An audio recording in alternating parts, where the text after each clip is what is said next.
Sreejith Babu direct ചെയ്ത് ജിത്തു മാധവന്റെ എഴുത്തിൽ വന്ന സിനിമയാണ് പൈങ്കിളി. പൈങ്കിളിയിൽ നമുക്കറിയാം സജിൻ ഗോപു, അനശ്വര എന്നിവർ മുഖ്യവേഷത്തിൽ വന്നിരിക്കുകയാണ്. അപ്പോൾ പൈങ്കിളി ഫാദ് ഫാസിൽ പ്രൊഡക്ഷൻസിന്റെ ഇൻവോൾവ്മെന്റ് കൊണ്ട് തന്നെ, അതുപോലെ ജിത്തു മാധവന്റെ എഴുത്തിൽ വന്നതുകൊണ്ട് ആവേശത്തിന് ശേഷം അദ്ദേഹത്തിന്റെ റൈറ്റിംഗിൽ അമ്പാൻ വരുന്നു. അങ്ങനെയുള്ള ഒരുപാട് പ്രീ റിലീസ് ഒരു പ്രതീക്ഷകൾ ഈ സിനിമയ്ക്ക് ഉണ്ടായിരുന്നു. പക്ഷെ സിനിമയിൽ എനിക്ക് ഏറ്റവും പാളിപ്പോയി എന്ന് തോന്നിയത് തന്നെ ആ റൈറ്റിംഗ് ആണ്.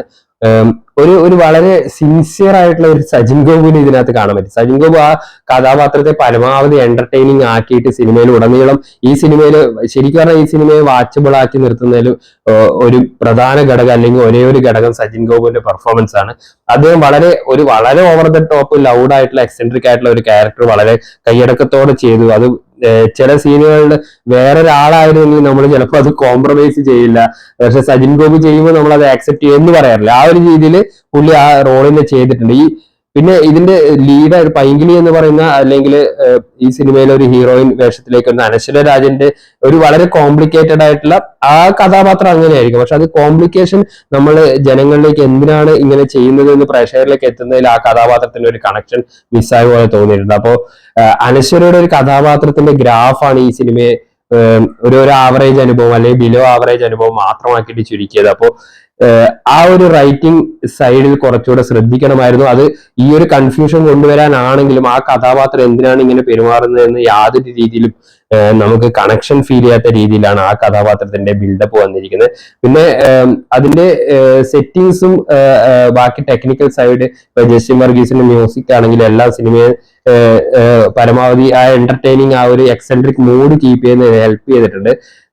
അതുപോലെ തന്നെ റീൽസിലൂടെയൊക്കെ ഫേമസ് ആയ ജിസ്മ വളരെ നന്നായിട്ട് വേഷം കൈകാര്യം ചെയ്തിട്ടുണ്ട്. അപ്പൊ ആക്ടേഴ്സിന്റെ പെർഫോമൻസ് സൈഡിലൊക്കെ നമുക്ക് ആവേശത്തിൽ നമ്മൾ കണ്ട അല്ലെങ്കിൽ രോമാഞ്ചത്തിൽ കണ്ട ക്യാരക്ടേഴ്സ്, പല ക്യാരക്ടേഴ്സ് ഇതിനകത്ത് ചെറുതും ഇമ്പോർട്ടന്റ് ആയ റോളുകൾ വരുന്നുണ്ട്. പിന്നെ ചന്തുവിന്റെ എല്ലാ സിനിമയിലും പറഞ്ഞു കേട്ടിരിക്കുന്ന അദ്ദേഹത്തിന് ഒരു നമ്മൾ പറയില്ലേ നിർവികാരത എന്ന് പറയുന്ന ആ ഒരു ഇമോഷൻ തന്നെയാണ് സിനിമയിൽ പല സീനുകളിലും തോന്നിയത്. വളരെ കാഷ്വൽ ആയിട്ടുള്ള രീതിയിലുള്ള ഒരു അങ്ങനെ പ്രത്യേകിച്ച് ഇമ്പാക്ട് ആവാത്ത രീതിയിലുള്ള ഒരു പെർഫോമൻസ് ആണ് ഈ സിനിമയിലും നമുക്ക് കാണാൻ കഴിഞ്ഞത്.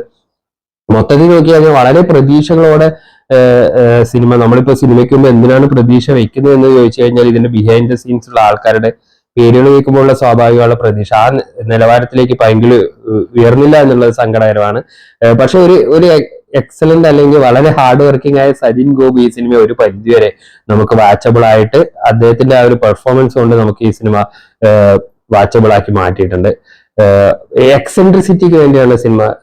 അത് ലൗഡ് ആയിട്ടുള്ള എല്ലാ സിനിമകളിലും എല്ലാ സീനുകളിലും കെയോസ്, പ്രശ്നങ്ങൾ, അങ്ങനെയുള്ള ഒരു കോൺഫ്ലിക്റ്റുകൾ ഉണ്ടാക്കാൻ നോക്കി. പക്ഷെ അത് പലപ്പോഴും ഒരു മീനിങ് ഫുൾ അല്ലാത്ത രീതിയിലുള്ള കോൺഫ്ലിക്റ്റുകളും അതിന്റെ പുറകിൽ എന്താണ് മോട്ടീവ് എന്നറിയാത്ത രീതിയിൽ കൺഫ്യൂസ്ഡ് ആയി പോകുന്ന പ്രേക്ഷകനുമാണ് പൈങ്കിളിയുടെ പല സീനുകളും നമുക്ക് കാണാൻ കഴിഞ്ഞത്. അപ്പോൾ വളരെ പ്രതീക്ഷയോടെ വന്ന സിനിമ ഒരു പല സീനുകളും ഫ്ലാറ്റ് ആയി പോകുന്ന, കൺഫ്യൂഷന് വേണ്ടി കൺഫ്യൂഷൻസ് ക്രിയേറ്റ് ചെയ്തിട്ട് കൂടുതൽ കൺഫ്യൂഷനായി മാറി കാണുന്നവർക്കും എന്നുള്ള രീതിയിലാണ് പൈങ്കിളി പോകുന്നത്. പക്ഷെ ഒരു എക്സലന്റ് സജിൻ ഗോപു ഈ സിനിമ വാച്ചബിൾ ആക്കി മാറ്റി നിർത്തുന്നുണ്ട്. അപ്പോൾ പൈങ്കിളി കണ്ടവരുണ്ടെങ്കിൽ അഭിപ്രായം പങ്കുവെക്കല്ലോ.